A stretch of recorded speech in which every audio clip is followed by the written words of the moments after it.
इयत्ता 10वी, विषय विज्ञान, भाग 2, पाठ 10, आपत्ती व्यवस्थापन. प्रस्तावना. मुलांनो, मागील पाठात आपण सामाजिक आरोग्याविषयी माहिती घेतली. या पाठात आपण आपत्ती व आपत्ती व्यवस्थापनाची माहिती घेणार आहोत. आपत्तीविषयी तुम्हाला थोडक्यात माहिती असेलच. आपण आपत्ती बरोबरच आपत्ती संबंधित इतर काही बाबींचा अभ्यास या पाठात करणार आहोत. त्याआधी आपण काही प्रश्नांच्या आधारे आपत्तीचे स्वरूप थोडक्यात समजून घेऊयात. थोडे आठवा. आपत्ती म्हणजे काय? ज्याच्यामुळे मोठ्या प्रमाणात हानी किंवा नुकसान होऊ शकते अशा अकस्मात म्हणजेच अचानक आलेल्या किंवा घडलेल्या घटना म्हणजे आपत्ती होय. म्हणजेच मुलांनो, आपत्ती अचानक उद्भवतात. काही समजण्याच्या आत आपत्ती कोसळतात. उदाहरणार्थ भूकंप, वादळे इत्यादी.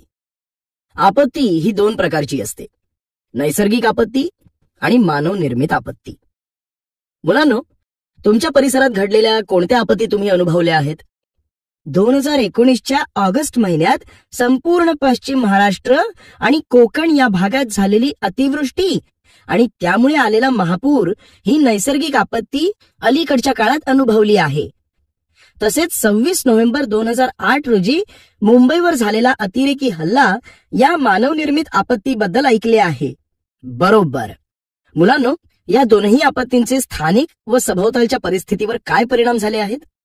2019च्या ऑगस्ट महिन्यात सातारा, सांगली, कोल्हापूर, पुणे, रत्नागिरी, मुंबई व इतर काही जिल्ह्यात सलग जवळपास 10 ते 12 दिवस मुसळधार पाऊस पडत होता.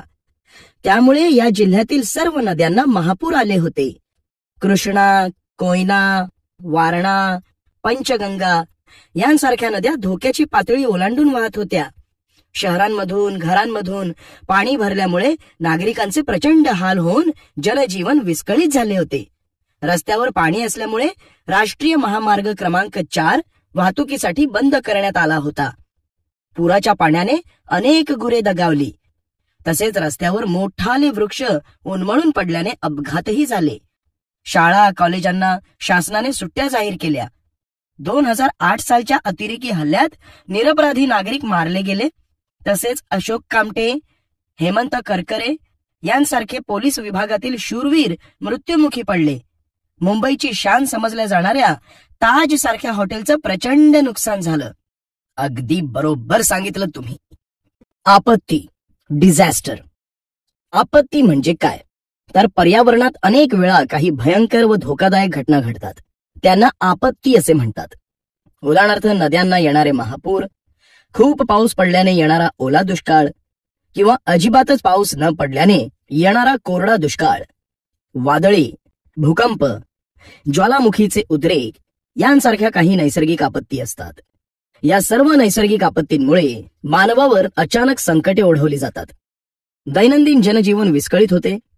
अशा घटनांमुळे पर्यावरणात वेगळेच बदल घडून येतात.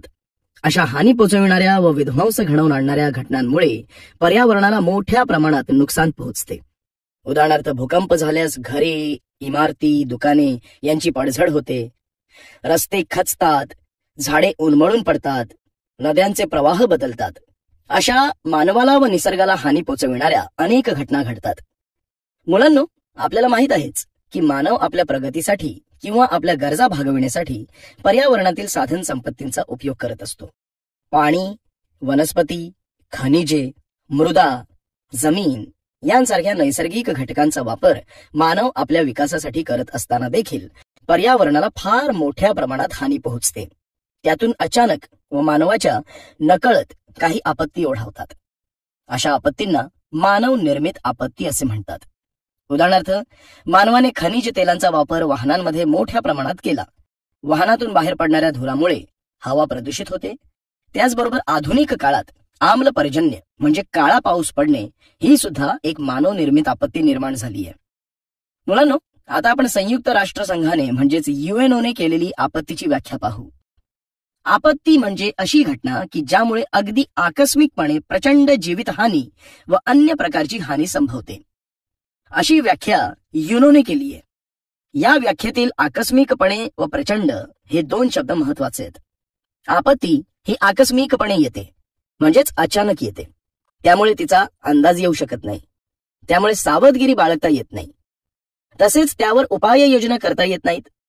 प्रचंड या शब्दातून समजतं की ज्या ठिकाणी आपत्ती येते त्या परिसरातील मालमत्तेचं प्रचंड नुकसान होतं. वित्त व प्राणहानी सारख्या घटनेचे समाजावर दीर्घकालीन परिणाम होतात. हे परिणाम आर्थिक, सामाजिक, सांस्कृतिक, राजकीय, कायदा आणि प्रशासन अशा सर्वच क्षेत्रात होतात. आपत्ती ज्या ठिकाणी ओढावलेली आहे त्या भागाचे दैनंदिन जीवन पूर्णपणे विस्कळीत होते.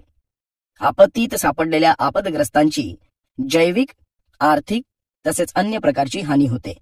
उदाहरणार्थ, दुसऱ्या महायुद्धाच्या शेवटी अमेरिकेने जपानवर अणुबॉम्ब टाकले. त्याचे परिणाम अजूनही तेथील जनता भोगत आहे. आजही त्या ठिकाणी गवत सुद्धा उगवत नाही. त्या ठिकाणी शारीरिक अपंगत्व असलेली मुले जन्माला येत आहेत आणि प्रत्यक्ष अणुबॉम्बच्या हल्ल्यात मृत्युमुखी पडलेल्या लोकांची संख्या तर वेगळीच आहे. अणुबॉम्ब हल्ला ही मानवनिर्मित आपत्ती असली तरी त्यातून प्रचंड जीवित व वित्तहानी झालेली दिसून येते. मुलांनो, मागील काही इयत्तांमध्ये आपण विविध प्रकारच्या आपत्तींविषयी माहिती घेतली. तसेच आपत्ती आल्यानंतर करावयाच्या उपाययोजना यांविषयीही आपण माहिती घेतलीय. त्यावरून आपत्तीची काही वैशिष्ट्ये किंवा स्वरूप पुढील प्रमाणे सांगता येईल. 1. कोणत्याही दोन आपत्ती सारख्या नसतात. उदाहरणार्थ, महापूर व ज्वालामुखीचा उद्रेक या दोन आपत्तींचे स्वरूप वेगवेगळे आहे. 2. प्रत्येक आपत्तीचा कालावधी एकसारखा नसतो. उदाहरणार्थ, भूकंप व दुष्काळ. भूकंप ही काही मिनिटात घडून येणारी गोष्ट आहे, तर दुष्काळ हा अनेक महिने, वर्ष राहू शकतो. 3. काही आपत्ती या अल्पकाळ तर काही दीर्घकाळ असतात. 4. प्रत्येक आपत्ती ओढवण्याची कारणे सुद्धा वेगवेगळी असतात. उदाहरणार्थ, भूअंतर्गत होणाऱ्या शीघ्र हालचालींमुळे भूकंप होतो, तर पूर्ण पावसाळ्यात पाऊसच न पडल्याने दुष्काळ पडतो. 5. आपत्तींचा पर्यावरणातील नेमका कोणत्या घटकांवर जास्त परिणाम होणार आहे हे त्या आपत्तीच्या स्वरूपावरून लक्षात येते. उदाहरणार्थ, महापुराचा नदी काठावरील घटकांवर परिणाम होतो, तर सुनामीचा समुद्र किनाऱ्यावरील घटकांवर परिणाम होतो. सांगा पाहू. मुलांनो, आपत्तींचे दोन प्रमुख प्रकार कोणते आहेत? नैसर्गिक आपत्ती व मानवनिर्मित आपत्ती असे आपत्तींचे दोन प्रमुख प्रकार आहेत. बरोबर. मुलांनो, मागील इयत्तांमध्ये आपण विविध प्रकारच्या आपत्तींचे होणारे परिणाम आणि आपत्ती ओढवल्यास घ्यावयाची खबरदारी याबाबत माहिती घेतलेलीच आहे. आपत्तीचे वेगळ्या प्रकारेही वर्गीकरण करता येते. उदाहरणार्थ, प्रलयंकारी आपत्ती व दूरगामी परिणाम साधणारी आपत्ती यांची आपण थोडक्यात माहिती घेऊ. प्रलयंकारी आपत्ती यात खूप मोठ्या प्रमाणात जीवित व वित्तहानी होते. उदाहरणार्थ, ओडिशातील चक्रीवादळ, गुजरातमधील प्रलयंकारी भूकंप, लातूरचा भूकंप, सातत्याने आंध्र प्रदेशच्या किनाऱ्यावर दरवर्षी घोंघावणारी चक्रीवादळे. त्यामुळे त्या भागात हाहाकार उडाला. मोठ्या प्रमाणावर जीवित व वित्तहानी झाली, परंतु नंतर सामान्य जीवन काही काळाने सुरळीत झाले. दुसरी आपत्ती म्हणजे दूरगामी परिणाम साधणारी आपत्ती. या आपत्ती प्रकारात घटनेनंतरही त्यातील दुष्परिणाम एकतर गंभीर असतात किंवा त्या गंभीरतेत जसजसा काळ जातो तशी वाढच होत जाते. उदाहरणार्थ, दुष्काळ, पिकांवर पडणारे रोग, कर्मचाऱ्यांचे संप, वाढणारी समुद्र पातळी, वाळवंटीकरण इत्यादी. मुलांनो, ही चित्रे पहा, त्यांचे निरीक्षण करा. यातील आपत्ती ओढवलेली ठिकाणे तुमच्या परिचयाची आहेत का ते सांगा. यातील 2 नंबरचे चित्र हे मुंबईतील अतिवृष्टीचे आहे व त्याचा अनुभव आम्ही घेतला आहे. या आपत्तीमुळे जनजीवनावर काय परिणाम झाले? या आपत्तीमुळे जनजीवन विस्कळीत झाले, तसेच जीवित व वित्तहानी झाली. या आपत्तीपासून बचाव कसा करता आला असता? नद्यांचा गाळ काढून तसेच नद्यांवरील अतिक्रमणे हटवून महापुरापासून बचाव करता आला असता. मुंबईत पाणी साठण्याचे एक कारण म्हणजे नाले सफाई नीट न करणे. ती जून महिन्याच्या आत करून त्यापासून बचाव करता आला असता. रेल्वेचे रूळ खचल्याने तो अपघात झालाय. त्यासाठी रेल्वे मार्ग तपासून घेऊन हा अपघात टाळता आला असता. चौथ्या चित्रात भूकंपामुळे झालेली पडझड दाखवण्यात आली आहे. त्यासाठी भूकंपाची पूर्वसूचना देणारी यंत्रणा बसवून हानी टाळता आली नसती, पण माणसांचा बचाव करता आला असता.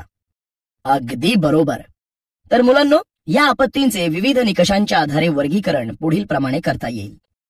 नुकसान होण्याचे प्रमाण, आपत्ती येण्याचा काळ, दूरगामी परिणाम आणि आपत्ती येण्याचे कारण. आपत्तींचे प्रकार.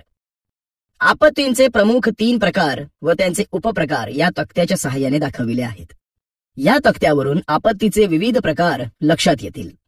आपत्तींचे प्रमुख 3 प्रकार म्हणजे 1. भूभौतिक, 2. जैविक आणि 3. मानवनिर्मित. भूभौतिकमध्ये भूशास्त्रीय व भूगर्भीय तसेच हवामानशास्त्रीय, वातावरणीय व खगोलशास्त्रीय हे उपप्रकार पडतात. जैविकमध्ये वनस्पतीजन्य आणि प्राणीजन्य हे उपप्रकार पडतात.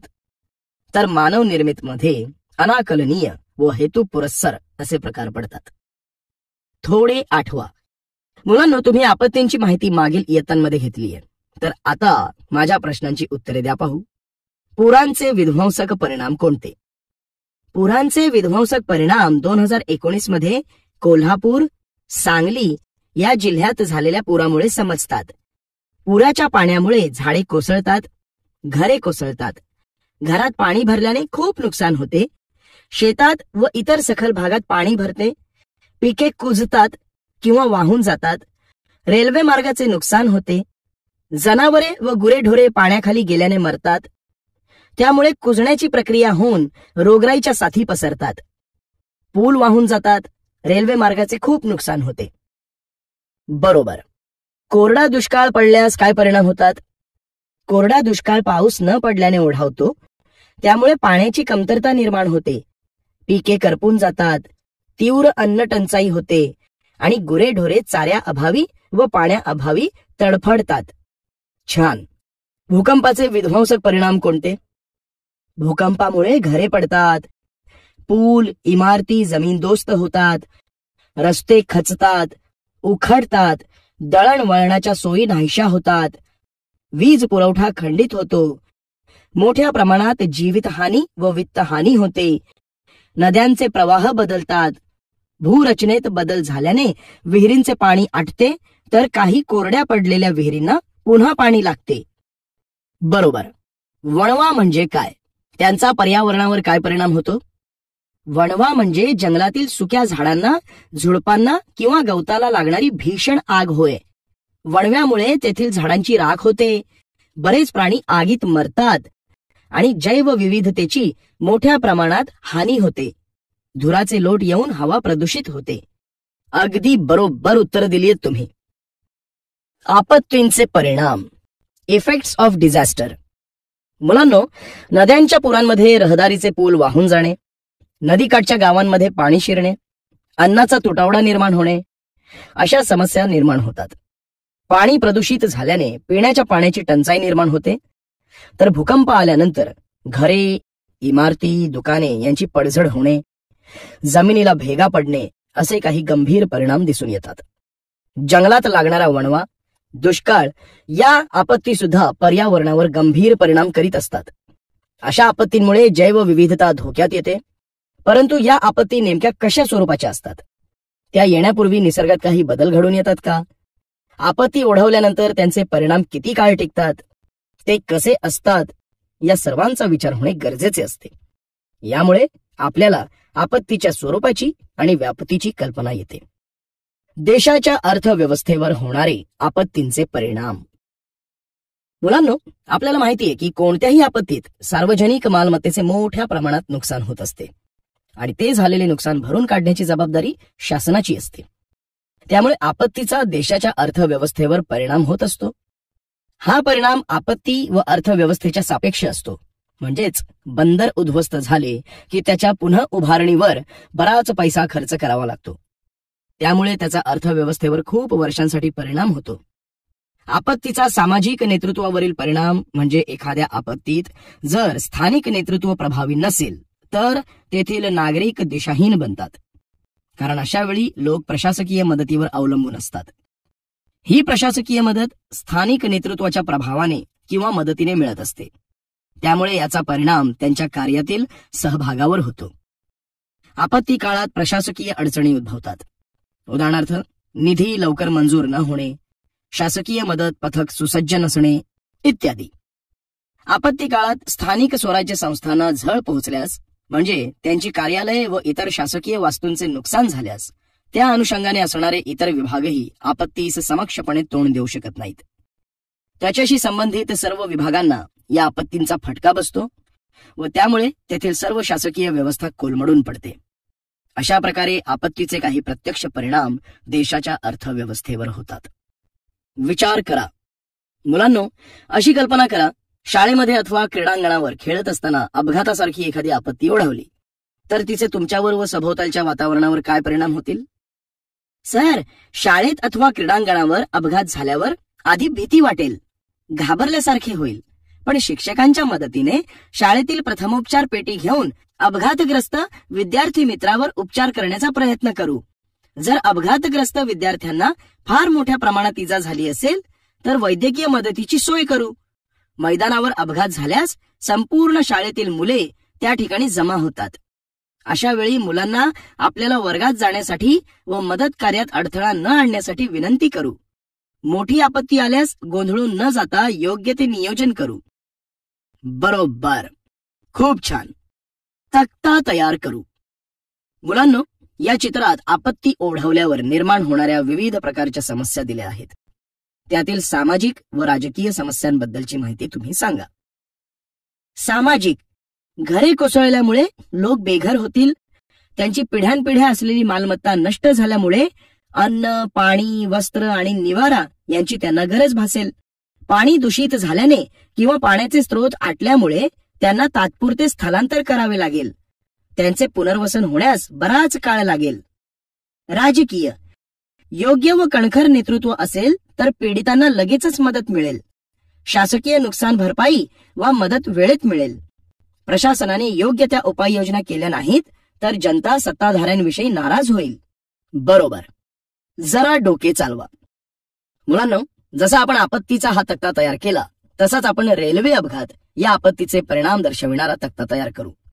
समजा रेल्वेचा पूल कोसळून अपघात झालाय तर त्याचा परिणाम काय होईल ते याच मुद्द्यांच्या आधारे सांगा. प्रशासकीय व व्यवस्थापकीय: रेल्वेच्या व्यवस्थेवर ताण पडणे, संपूर्ण टाइम टेबल कोसळणे, रुळांवर अडथळा आल्यामुळे रेल्वे वाहतूक बंद पडणे किंवा गाड्या उशिरा धावणे. पर्यावरणीय: आजूबाजूच्या परिसराची हानी होणे. वैद्यकीय: प्रवासी जखमी होणे, काही मृत्युमुखी देखील पडणे. आर्थिक: रेल्वेच्या मालमत्तेचे नुकसान होणे.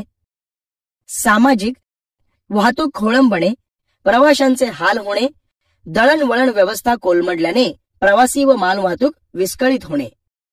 राजकीय: रेल्वे मंत्रालयाला किंवा मंत्र्यांना दोषी धरले जाते. रेल्वे मंत्र्यांना कधी कधी राजीनामा द्यावा लागतो. छान, बरोबर उत्तरे दिलेत. आपत्तींचे स्वरूप व व्याप्ती: मुलांनो, आपत्तीच्या व्याप्तीचा म्हणजेच आपत्तीचा किती व कोणत्या घटकांवर परिणाम झाला आहे याचा विचार करता काही महत्वाच्या बाबी लक्षात येतात. आपत्तीपूर्वीचा काळ, इशारा काळ, आणीबाणीचा काळ, पुनर्वसनाचा काळ, प्रतिशोधनाचा काळ, पुनर्निर्माणाचा काळ इत्यादी या 6 मुद्द्यांच्या आधारे महापूर या आपत्तींचे स्वरूप आणि व्याप्ती पाहू. 1. आपत्तीपूर्वीचा काळ. हवामान खात्याच्या महापुराचा इशारा देणाऱ्या यंत्रणेमुळे आगाऊ सूचना मिळू शकते. हा पूर मोठ्या प्रमाणात येणार असेल तर जे लोक या संकटात सापडू शकतात अशांना तेथून दुसऱ्या सुरक्षित ठिकाणी हलवावे लागते. 2. इशारा काळ. या काळात शासनाच्या आदेशानुसार आणि आपत्ती व्यवस्थापन विभागाने ठरवल्याप्रमाणे जनतेला निरनिराळ्या माध्यमांतून माहिती देण्यात येते. उदाहरणार्थ रेडिओ, दूरदर्शन अशा माध्यमातून लोकांना येणाऱ्या आपत्तीचा इशारा दिला जातो. अलीकडील काळात मोबाईल फोनवर सुद्धा संदेश पाठविले जातात. 3. आणीबाणीचा काळ. ज्यावेळी हा पूर येतो पाण्याने परिसर वेढला जातो आणि घरे, रस्ते, वस्त्या पाण्याखाली जातात, तेव्हा तो काळ आणीबाणीचा असतो. अशा वेळी सैन्य आणि नाविक दलातील सैनिक, स्वयंसेवी संस्थेचे कार्यकर्ते यांच्याकडून आपत्ती निवारण कार्य केले जाते. पुरात अडकून पडलेल्यांची सुटका करून त्यांना कोरड्या ठिकाणी नेले जाते. त्यांना अन्न व औषधे, कपडे, निवारा पुरवला जातो. 4. पुनर्वसनाचा काळ. महापुरामुळे अनेक लोकांचे सर्वस्व पाण्यात वाहून गेल्यामुळे अशा लोकांना मानसिक आणि आर्थिक आधार देणे हे पुनर्वसनाच्या काळातील महत्वाचे कार्य आहे. काही लोकांची शेती, घरे, जनावरांचे गोठे पाण्याखाली गेलेले असतात. अशा लोकांना तात्पुरता का होईना पण निवारा उपलब्ध करून द्यावा लागतो. अनेक रोगांच्या साथी पूर ओसरल्यानंतर येतात. त्यामुळे या काळात लोकांना लसीकरण करून त्यांच्या आरोग्याची काळजी घेणे महत्वाचे आहे. 5. प्रतिशोधनाचा काळ. प्रतिशोधनाच्या काळात जनजीवन हळूहळू पूर्ववत होते. महापुरामुळे कचऱ्याचे ढिगारे आणि मृत जनावरे अशी घाण हलवणे, पाण्याचे नळ ठीकठाक करणे, रस्ते दुरुस्ती करणे ही कामे केली जातात. नागरिकांना निरनिराळ्या राष्ट्रीय आणि आंतरराष्ट्रीय संस्था रोख अथवा इतर मदत करीत असतात. ती मदत योग्य त्या आपत्तीग्रस्त व्यक्तीपर्यंत पोहोचवणे हे महत्वाचे आहे. 6. पुनर्निर्माणाचा काळ. महापुरामुळे पडझड झालेली घरे पुन्हा व्यवस्थितपणे उभी राहतात. शेती पुन्हा सुरू करता येते. रस्ते आणि पाणी पुरवठा पूर्ववत होतो. शाळा व महाविद्यालये पुन्हा एकदा नियमित सुरू होतात. तर मुलांनो, अशा प्रकारे महापूर या आपत्तीचे स्वरूप व व्याप्ती या अनुषंगाने विचार करता येईल. आपत्तीचे संवेदनशील भाग. मुलांनो, आपत्तीचे जरी 6 भाग महत्वाचे असले तरी सर्वसामान्य नागरिकांच्या दृष्टीने आपत्तीचे 3च भाग संवेदनशील असतात. त्यांची आपण सविस्तर माहिती घेऊ. 1. आणीबाणीची अवस्था. आणीबाणीची अवस्था ही खूप धावपळीची व शीघ्र हालचालींची असते. या अवस्थेचे वैशिष्ट्य म्हणजे याच काळात जास्तीत जास्त वेगाने हालचाली करून जास्तीत जास्त लोकांचे प्राण वाचवता येतात. या अवस्थेत बरीच कार्ये पार पाडावी लागतात. त्यामध्ये शोध आणि बचाव कार्य, वैद्यकीय मदत, प्रथमोपचार, संपर्क व दळणवळण व्यवस्था पूर्ववत करणे, धोकादायक विभागातून नागरिकांचे स्थलांतर करणे या व इतर अनेक कृती अपेक्षित असतात. याच काळात आपत्तीचा अंदाज बांधता येतो. 2. संक्रमणावस्था. आपत्ती ओसरल्यानंतर आपत्तीतून पीडितांना बाहेर काढण्याचे किंवा त्यांच्या पुनर्वसनाचे काम सुरू करतात. उदाहरणार्थ, ढिगारे हलवणे, पाण्याचे नळ दुरुस्त करणे, रस्ते दुरुस्ती इत्यादी अशा मूलभूत गोष्टी करून विस्कळीत झालेले जनजीवन पूर्वपदावर येण्यास मदत होते. आपत्तीग्रस्तांचे योग्य व लवकरात लवकर पुनर्वसन करणे हे या योजनेचे महत्वाचे अंग आहे. सर्वसाधारणपणे आपत्तीत सापडलेल्या लोकांना निरनिराळ्या संस्था रोख रक्कम अथवा इतर कोणत्याही माध्यमातून मदत देतात. उदाहरणार्थ, कपडे, संसारोपयोगी वस्तू यांसारखी मदत करतात. अशा आपत्तींमध्ये वित्तहानीचा मोठा परिणाम लोकांवर होतो.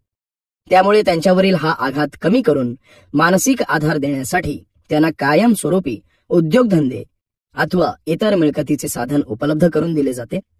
त्यामुळे त्यांच्यावरील मानसिक आघात कमी होतो. असे केल्याने त्यांचे खऱ्या अर्थाने पुनर्वसन होऊ शकते. 3. पुनर्निर्माण अवस्था. ही अवस्था अत्यंत क्लिष्ट व गुंतागुंतीची असते. पुनर्निर्माण म्हणजे पुन्हा निर्मिती करणे. आपत्तीमध्ये जी हानी किंवा नुकसान झाले आहे त्याच्यातून बाहेर पडून नवीन गोष्टी त्या ठिकाणी निर्माण करण्याची गरज असते. या अवस्थेची सुरुवात संक्रमणावस्थेतच होते.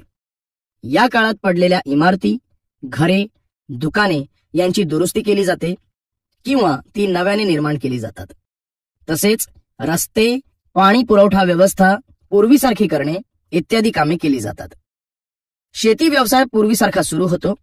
पुनर्बांधणीचे काम पूर्ण करण्यास बराच काळ लागतो. मुलांनो, आजपर्यंत पृथ्वीने अशा अनेक आपत्ती, अनेक आघात सोसले आहेत. त्या आपत्ती एवढ्या भयंकर होत्या की त्यांची वर्णने ऐकून मानवी मन सुन्न होते. यातील बहुसंख्य आघात अथवा आघातामुळे निर्माण झालेली अभूतपूर्व परिस्थिती ही बऱ्याच वेळा आशिया खंड व प्रशांत महासागराचा परिसर यात झाली आहे. या नैसर्गिक आघातांमुळे पृथ्वीवरच्या सजीवांचे व पर्यावरणाचे खूप मोठ्या प्रमाणात नुकसान झाले आहे. मानवाच्या असमाधानी वृत्तीमुळे किंवा आर्थिक प्रगती करण्याच्या हव्यासापोटी नैसर्गिक असमतोलाची परिस्थिती आज निर्माण झाली आहे. खरे पाहता आजच्या काळात कित्येक वर्षांच्या जुन्या प्रश्नांनी उग्र रूप धारण करण्यास सुरुवात केली आहे.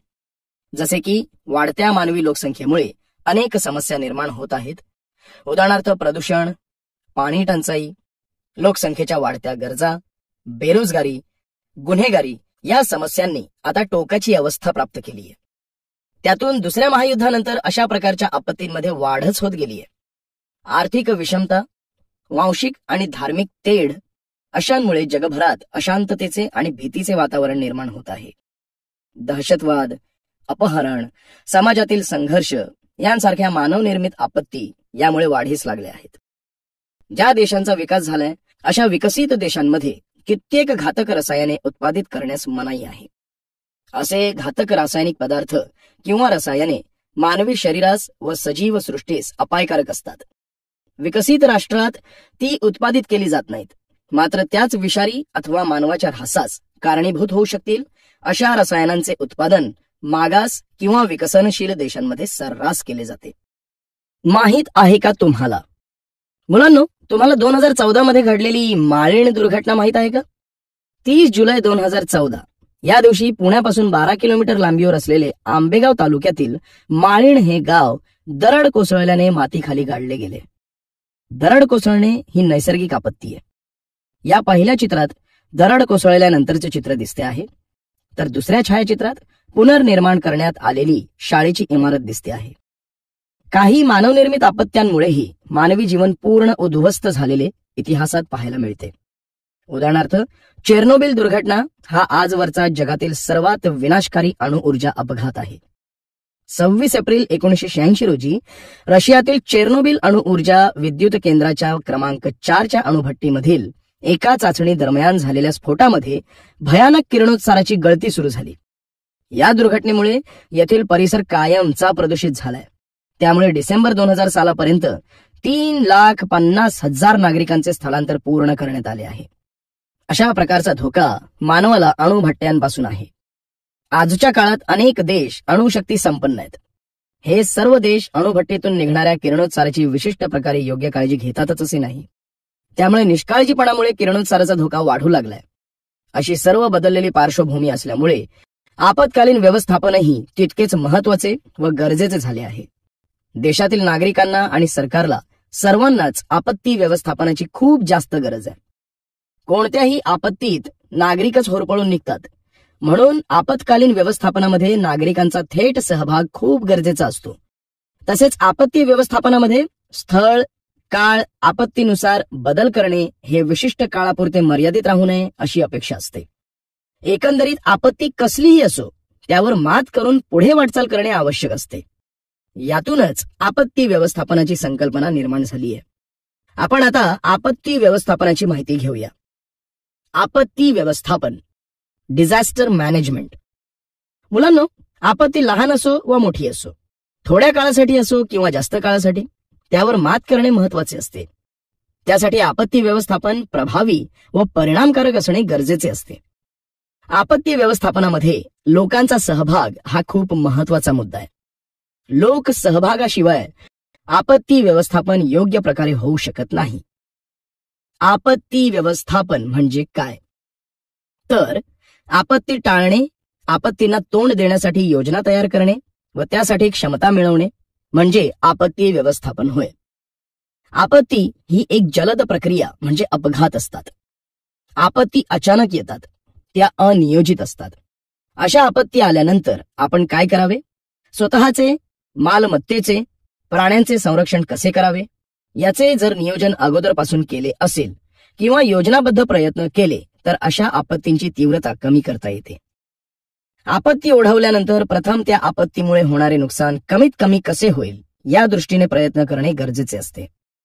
आपत्कालीन व्यवस्थापन म्हणजे शास्त्रीय, काटेकोर निरीक्षणाने व मिळालेल्या माहितीच्या पृथक्करणाने आपत्तींना सामोरे जाण्याची क्षमता मिळवणे व त्यात गरजेनुसार वेळोवेळी वाढ करणे, जसे की आपत्ती येऊ नये म्हणून उपाययोजना करणे किंवा आलेल्या आपत्तीत आणखी भर पडू नये यासाठी प्रयत्न करणे, आपत्तीतून बाहेर पडण्यासाठी प्रयत्न करणे, आपत्तीत सापडलेल्या लोकांचे पुनर्वसन करणे, त्यांना आपत्तीग्रस्त भागातून सुरक्षित ठिकाणी स्थलांतरित करणे व आपत्तीत पडझड झालेली घरे, दुकाने, रस्ते इत्यादींचे पुनर्निर्माण करणे अशा बाबींचा विचार करून त्याचा कृती आराखडा तयार करणे व या सर्व गोष्टींची काटेकोरपणे अंमलबजावणी करणे म्हणजेच त्याचे व्यवस्थापन करणे होय.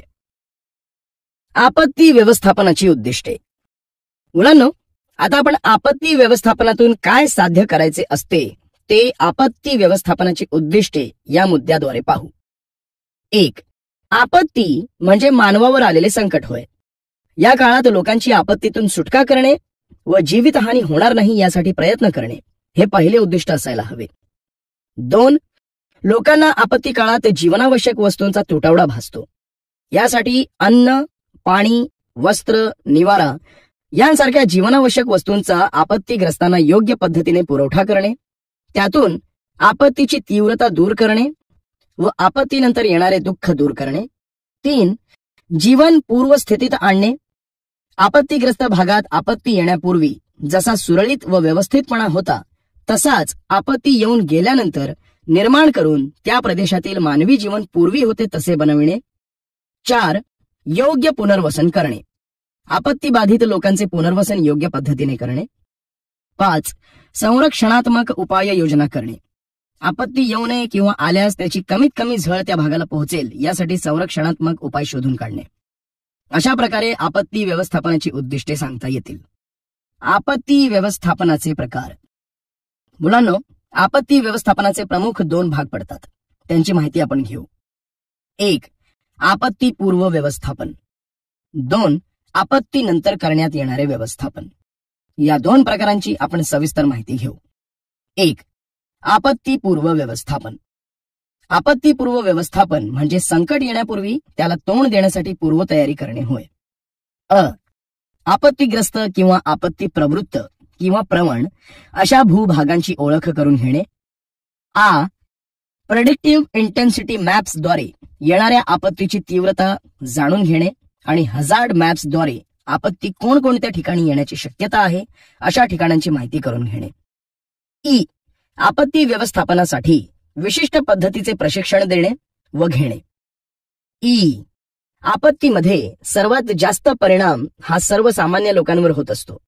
म्हणून सर्वसामान्य माणसांमध्येही आपत्ती व्यवस्थापन व निवारण याची जाणीव करून देणे. त्यासाठी सर्व स्तरांवरील लोकांना प्रशिक्षण देणे. आपत्ती आल्यानंतर काय करावे याची माहिती विविध स्रोतांच्या मदतीने उपलब्ध करून देणे आणि त्या माहितीचा प्रसार करणे. तर मुलांनो, हे झाले आपत्तीपूर्व म्हणजेच आपत्ती येण्यापूर्वी करावयाचे व्यवस्थापन. आता आपण आपत्ती आल्यानंतर करावयाच्या व्यवस्थापनाची माहिती घेऊया. 2. आपत्ती पश्चात करण्यात येणारे व्यवस्थापन.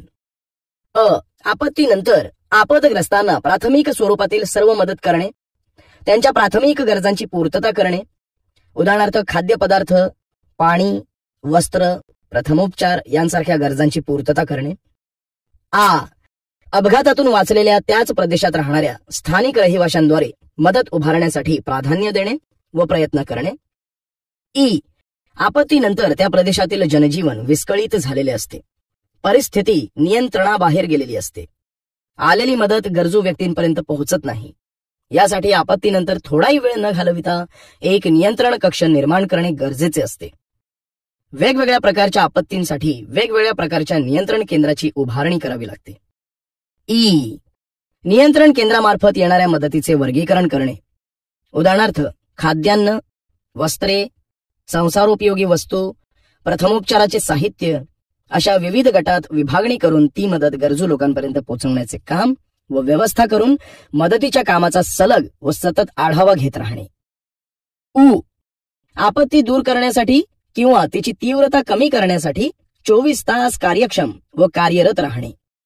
अशा प्रकारे आपत्तीपूर्व व आपत्ती पश्चात व्यवस्थापन करता येते. निरीक्षण करा. मुलांनो, इथे तुम्हाला आपत्कालीन नियोजन चक्रातील प्रमुख अंगे हा तक्ता दिसतोय. या तक्त्याच्या आधारे आपण भूकंप या आपत्तीचे प्रत्येक अंगानुसार स्पष्टीकरण पाहू. 1. पूर्वतयारी. पूर्वतयारीत एखादी आपत्ती घडल्यास त्याचे परिणाम कमीत कमी कसे होतील या दिशेने नियोजन केले जाते. उदाहरणार्थ, भूकंप झाला तर उघड्या जागी जावे, ते शक्य नसल्यास टेबल, पलंग याखाली बसावे वा चौकटीखाली उभे राहावे, म्हणजे भिंत व छत कोसळल्यास इजा होत नाही, अशा सूचना देता येतात. भूकंपरोधक बांधकाम करण्यास प्रोत्साहन दिले जाते. 2. विमोचन. एकदा का संभाव्य भूकंपाविषयीची माहिती मिळाली की किती तीव्रतेच्या भूकंपाचा तेथील लोकांवर, इमारतींवर, घरांवर कसा व काय परिणाम होईल याचा विचार केला जातो. यासाठी आपत्ती व्यवस्थापन कक्षाच्या सभा घेतल्या जातात. 3. सज्जता. प्रत्यक्ष भूकंप झाल्यावर तेथील जनतेने आणि इतर शासन प्रणालीने कशी पावले उचलावीत यासाठी योजना केली जाईल. 4. आपत्तीचा आघात. जर भूकंप झाला तर भूकंपग्रस्त लोकांना मदत केली जाईल. मातीच्या ढिगाऱ्यातून किंवा अन्य ठिकाणी अडकलेल्या लोकांची सुटका केली जाईल. त्यामुळे झालेल्या नुकसानाच्या आणि हानीच्या तीव्रतेच्या सापेक्षतेचा आढावा घेतला जाईल. 5. प्रतिसाद. भूकंपाचा आघात झाल्यावर त्याला प्रतिसाद नेहमी लगेच द्यायचाच असतो. जीवितहानी आणि वित्तहानी कमीत कमी होण्यासाठी असा प्रतिसाद देणे आवश्यक असते. 6. पुनरुत्थापन. भूकंपाने सर्वस्व हिरावून घेतले असे काही लोक असतील किंवा संपूर्ण गाव वस्ती असेल तर त्याचे पुनरुत्थापन हा टप्पा राष्ट्राच्या हितासाठी व पुनर्वसनासाठी वापरतात. पुनरुत्थापन हा आपत्कालीन उपाययोजना आणि राष्ट्रीय प्रगती यांच्यातील महत्वाचा दुवा आहे. 7. पूर्ववतता. भूकंपाने विस्कळीत झालेले जनजीवन पूर्ववत आणण्यासाठी त्या पीडित गावाचे संपूर्णपणे पुनर्वसन केले जाईल. उदाहरणार्थ लातूर किंवा गुजरातमधील कच्छ येथे झालेल्या भूकंपामुळे अतीव नुकसान झाले, परंतु शासनाने आणि काही बिगर शासकीय स्वयंसेवी संस्थांच्या प्रयत्नांनी वस्त्या पुन्हा बांधण्यात आल्या. भूकंप प्रवण भागात जशी घरे हवीत तशीच आता येथे घरे बांधण्यात आली आहेत. अशा प्रकारे भूकंप या आपत्तीचे आपत्कालीन नियोजन चक्रातील प्रमुख अंगाद्वारे स्पष्टीकरण करता येईल. करून पाहूया. मुलांनो, तुम्ही तुमच्या घराच्या किंवा शाळेच्या बाबतीत आपत्तीपूर्व व्यवस्थापन करताना कोणकोणत्या बाबी विचारात घ्याल ते सांगा. आमचे घर किंवा शाळा येथे कोणत्या आपत्ती येऊ शकतात ते तपासून पाहू. जर आपत्ती येण्याची शक्यता वाटल्यास योग्य ती खबरदारी घेऊ. त्या परिसरात राहणाऱ्या लोकांना आपत्ती येणार आहे याची आधीच सूचना देऊ. बरोबर. तसेच शक्य असल्यास आपण स्वतः व आपल्या परिसरातील लोकांनी आपत्ती व्यवस्थापनाचे प्रशिक्षण घेणे गरजेचे आहे. हे नेहमी लक्षात ठेवा. मुलांनो, नैसर्गिक आपत्ती टाळणे आपल्या हातात नसते.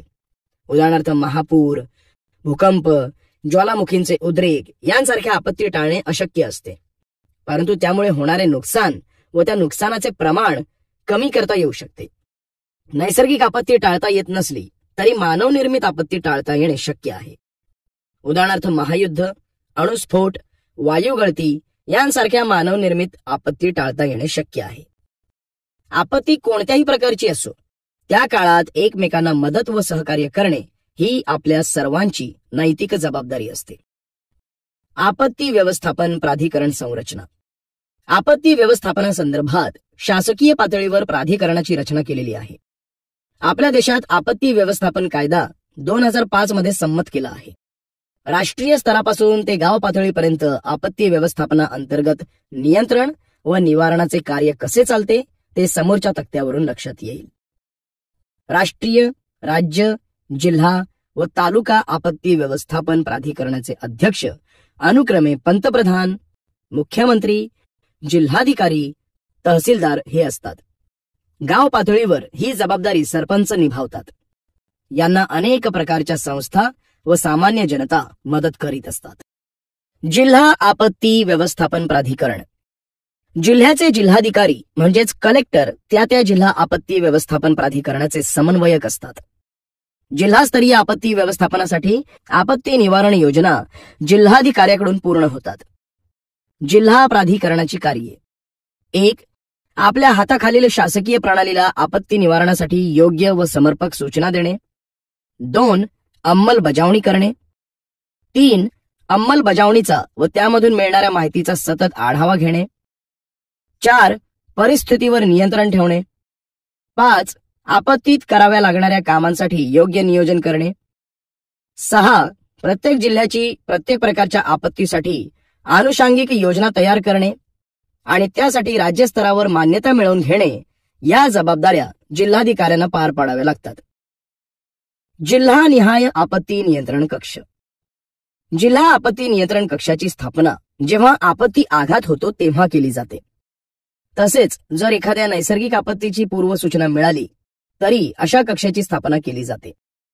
आपत्ती आल्यानंतर आपत्तीची तीव्रता, झालेले नुकसान, आलेली व दिलेली मदत या संदर्भातील विविध आढावे आणि माहिती घेण्यासाठी व त्यांचा सतत पाठपुरावा करण्यासाठी हा कक्ष स्थलसेना, वायुसेना, नौसेना, दूरसंचार, दळणवळण, निमलष्करी दल यांच्याशी सतत संपर्कात असतो.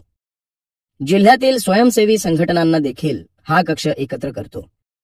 या संघटनांचा उपयोग आपत्ती निवारण कार्यात होतो.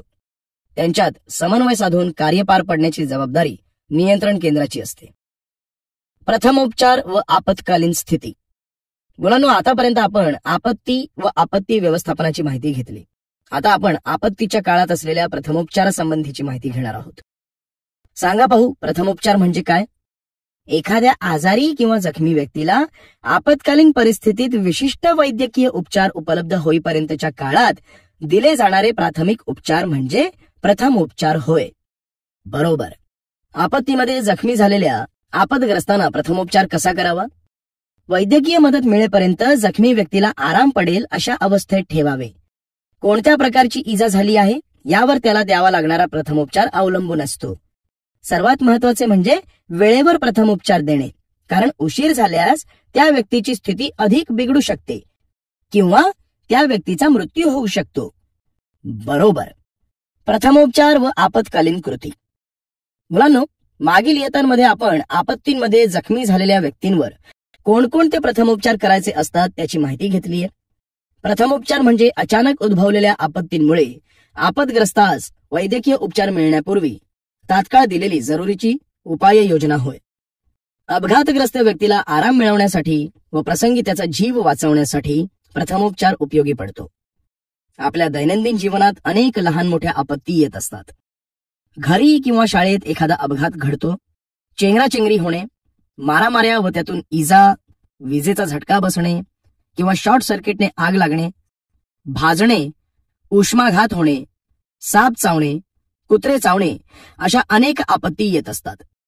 अशा वेळी आपण घेतलेल्या माहितीचा वापर करणे त्यांच्या दृष्टीने फायद्याचे ठरते. मुलांनो, कधी कधी आपल्या अनामधनाने किंवा आपल्या चुकीमुळे आपत्ती ओढवली जाते. काही वेळा आपल्याला यांसारखी चिन्हे दिसतात. त्यांच्याकडे दुर्लक्ष करून चालणार नाही. अशी चिन्हे धोके टाळण्यासाठी फार उपयुक्त ठरतात. त्यांची आपण माहिती घेऊया. एक्सप्लोजिव्स म्हणजेच स्फोटके. मुलांनो, काही वस्तू आणि काही पदार्थ स्फोटक असतात. अशा वस्तूंना हाताळताना काळजी घ्यावी लागते. तेथे आग लागेल अशा कोणत्याही वस्तू जवळ नेता कामा नयेत. स्फोट झाल्यास खूप मोठे नुकसान होऊ शकते. त्यामुळे असे चिन्ह असलेल्या वस्तूंपासून आपण सावधगिरी बाळगली पाहिजे. 2. फ्लेमेबल गॅस, ज्वलनशील वायू. स्फोटक वस्तूंप्रमाणेच ज्वलनशील वस्तूही पटकन पेट घेऊ शकतात. या धोक्याची जाणीव व्हावी या उद्देशाने हे चिन्ह दिलेले असते. 3. फ्लेमेबल लिक्विड, ज्वलनशील द्रव पदार्थ. काही रासायनिक पदार्थ ज्वलनशील असतात. ते अतिशय वेगाने रासायनिक प्रक्रिया घडवून आणू शकतात. म्हणून अशा पदार्थांना हाताळताना काळजी घ्यावी लागते. अशा प्रकारची अनेक चिन्हे आपल्याला दिसतात. त्यांची माहिती घेऊन त्यानुसार आपण खबरदारी घेणे गरजेचे असते. विचार करा. मुलांनो, ही चित्रे अनुक्रमे भूकंप, आग लागणे आणि सर्पदंश यांसारख्या आपत्तीची आहेत. या काळात आपण कोणती प्राथमिक काळजी घ्यायला हवी त्याबद्दल माहिती घेऊया. 1. भूकंप. भूकंप झाला की लगेच घरातून बाहेर पडून मोकळ्या मैदानावर यावे. घरातून बाहेर पडण्यास जमले नाही तर टेबलाखाली बसावे किंवा दाराच्या चौकटीखाली उभे राहावे. छत व भिंत कोसळल्यावर डोक्यावर काही पडून इजा होऊ शकते, म्हणून ही काळजी घ्यावी. मेन स्विच बंद करावे, त्यामुळे शॉर्ट सर्किटने आग लागणार नाही. प्रवास करीत असल्यास वाहनातच सुरक्षित ठिकाण शोधून तिथे आसरा घ्यावा. 2. आग. आग लागल्यास प्रथम आगीपासून स्वतःचा बचाव करावा.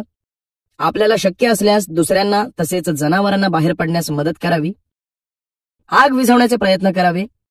अग्निशमन दलाला फोन करून लगेच बोलावून घ्यावे. 3. सर्पदंश. सर्वच साप हे विषारी असतात असे नाही. काही साप बिनविषारी देखील असतात. त्यामुळे सर्पदंश झालेल्या व्यक्तीस तशी माहिती देऊन शांत करावे. सर्प विषारी असेल तर जिथे सर्पदंश झाला असेल त्याच्या वरच्या बाजूस घट्ट कपडा किंवा दोरा असे काहीतरी बांधावे, म्हणजे सर्पाचे विष शरीरात वर चढणार नाही. दंश झालेल्या ठिकाणी छोटीशी जखम करून रक्त वाहून द्यावे, म्हणजे त्यातून सर्पाचे विष बाहेर पडेल. सर्पदंशावरील प्रतिविष उपलब्ध असते, ते शक्यतो लवकरात लवकर टोचून घ्यावे. अशा प्रकारे भूकंप, आग, सर्पदंश या आपत्तीत प्राथमिक उपचार करता येतील. निरीक्षण करा. मुलांनो, समोरच्या चित्रात तुम्हाला विविध कृती दिसतायत. त्या कशा संदर्भात आहेत ते पाहू व त्या प्रत्येकाचे आपत्ती व्यवस्थापनासंदर्भातील महत्त्व जाणून घेऊ. पहिल्या या चित्रात स्ट्रेचरवर जखमी व्यक्तीला झोपवले जात आहे. ही व्यक्ती बेशुद्ध असेल किंवा तिला जास्त प्रमाणात जखमा झालेल्या असाव्यात. त्यामुळे तिला स्वतःहून हलता येत नसल्याने स्ट्रेचरवरून न्यावे लागत आहे. दुसऱ्या चित्रातील जखमी व्यक्तीला कृत्रिम श्वासोच्छवास देण्यात येतोय. बहुतेक करून ही व्यक्ती गुदमरली असावी व त्यामुळे तिला ऑक्सिजनची गरज असावी. ती कृत्रिम श्वासोच्छवासाद्वारे पूर्ण केली जात असावी. ई. तिसऱ्या व चौथ्या या दोनही चित्रात जखमी व्यक्तीला उचलून नेण्यात येत आहे. ही व्यक्ती बेशुद्ध असावी. ई चित्रातील व्यक्ती वजनाने कमी असावी, मात्र ई या चित्रातील व्यक्ती वजनाने जास्त असावी. त्यामुळे या दोन निरनिराळ्या पद्धती दिसत आहेत. पाचव्या या चित्रात जखमी व्यक्ती पाठुंगळीला मारली आहे. ही व्यक्ती सुद्धा बेशुद्ध असावी, त्यामुळे त्याला पटकन वैद्यकीय उपचार मिळावे यासाठी नेण्यात येत आहे. शेवटच्या या चित्रात कुबडी पद्धतीने जखमी व्यक्तीला नेण्यात येत आहे. व्यक्तीच्या एका पायाला मार बसला असेल तर अपघातग्रस्त व्यक्तीला अशा प्रकारे इतर कोणत्या तरी मदतीच्या सहाय्याने उपचारासाठी नेण्यात येते. तर मुलांनो, या चित्रात आपत्ती आल्यामुळे जखमी झालेल्या व्यक्तीला प्रथमोपचार देण्यात येत आहेत असे समजते. अपघात झालेल्या ठिकाणापासून व्यक्तींची ने-आण करण्यासाठी स्वयंसेवक त्यांना हलवत आहेत. ज्या प्रकारची आपत्ती असते किंवा ज्या प्रकारची जखमी व्यक्तीची गरज असते तशा प्रकारच्या निरनिराळ्या कृती कराव्या लागतात. उदाहरणार्थ पाळणा पद्धत, पाठुंगळीला मारणे, हातांची बैठक अशा विविध पद्धती वापराव्या लागतात. आपत्तीग्रस्त व्यक्तीच्या शारीरिक स्थितीनुसार या पद्धती वापरण्यात येतात. मुलांनो, आपल्यालाही दररोजच्या जीवनात अनेक आपत्तींना सामोरे जावे लागते. उदाहरणार्थ अपघात घडणे, गर्दीच्या ठिकाणी चेंगराचेंगरी होणे, भांडण तंटे, मारामारी यातून जखमी होणे, विजेचा झटका बसणे, भाजणे, उष्माघात होणे, सर्पदंश होणे, कुत्रा चावणे, विद्युत पुरवठ्यामध्ये शॉर्ट सर्किट होऊन आग लागणे, एखाद्या रोगाची साथ पसरणे, चक्कर येणे यांसारख्या कितीतरी आपत्ती आपल्या सभोवताली येत असतात. या आपत्ती आपल्या घरी, शाळेत, आपण जेथे वावरतो व राहतो अशा ठिकाणी येत असतात. तक्ता पूर्ण करा. मुलांनो, प्रथमोपचाराचे काही उद्देश असतात. ते उद्देश या तक्त्यात दिसत आहेत. इतर काही उद्देश तुम्ही सांगा. 1. वैद्यकीय मदत मिळेपर्यंत आपदग्रस्ताला उपचार करणे. 2. लगेचच उपाययोजना करणे. 3. दुखापतीपासून आराम देणे. 4. आपदग्रस्ताला सुरक्षितता देणे. 5. आपदग्रस्ताचे रुग्णालयापर्यंत सुलभ वहन करता येणे. बरोबर. प्रथमोपचार पेटी. मुलांनो, प्रथमोपचार कसे करायचे किंवा आपत्तीत प्राथमिक काळजी कशी घ्यायची याची माहिती आपण घेतली. आता त्यासाठी आवश्यक असलेल्या साहित्याची माहिती आपण घेऊया. प्रथमोपचारासाठी आवश्यक असलेले साहित्य आपल्या जवळ असणे अत्यावश्यक असते. हे साहित्य एका पेटीत एकत्र ठेवले जाते. त्याला प्रथमोपचार पेटी म्हणजे फर्स्ट एड किट असं म्हणतात. ही पेटी प्रत्येक घरात, शाळेच्या वर्गात व ऑफिसात सहज उपलब्ध होईल अशा ठिकाणी असणे आवश्यक असते. हे साहित्य फक्त उपलब्ध असून किंवा जवळ असून चालत नाही, तर त्याचा वापरही करता येणे महत्वाचे असते. प्रथमोपचारासाठी किंवा प्रथमोपचार पेटीसाठी आवश्यक असलेले साहित्य: 1. जखमा बांधण्यासाठी किंवा झाकण्यासाठी निरनिराळ्या आकाराच्या बँडेज पट्ट्या, जखमेवर बांधण्यासाठी जाळीची पट्टी, त्रिकोणी व गोल गुंडाळता येणारी बँडेजेस, वैद्यकीय कापूस, चिकटपट्टी, बँडेड्स. 2. स्वच्छतेसाठी रबरी हातमोजांच्या 2 जोड्या, स्वच्छ व कोरडे कापडाचे तुकडे आणि साबण. 3. औषधे: अँटीसेप्टिक म्हणजे डेटॉल किंवा सेव्हलॉन आणि पेट्रोलियम जेली. 4. सेफ्टी पिना, ब्लेड, छोटा चिमटा, कात्री, सुई. 5. थर्मामीटर, छोटी टॉर्च इत्यादी.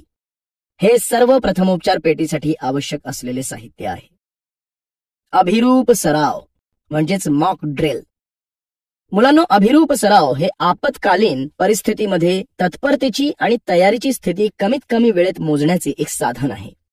म्हणजेच आपत्ती आल्यानंतर आपली तयारी किती आहे, तसेच आपण किती वेळात आपत्तीतून बाहेर पडू शकतो किंवा आपत्तीला तोंड देऊ शकतो, हे अभिरूप सरावाद्वारे पाहिले जाते.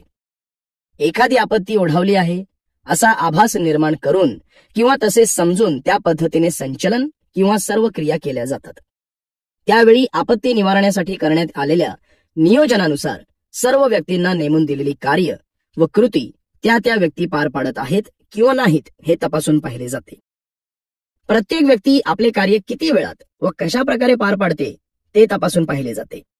यावरून आपण आपत्ती निवारणासाठी उभी केलेली यंत्रणा किती सक्षम आहे व खरोखरच आपत्ती आल्यास आपण कशा प्रकारे तोंड देऊ शकतो ते तपासून पाहिले जाते.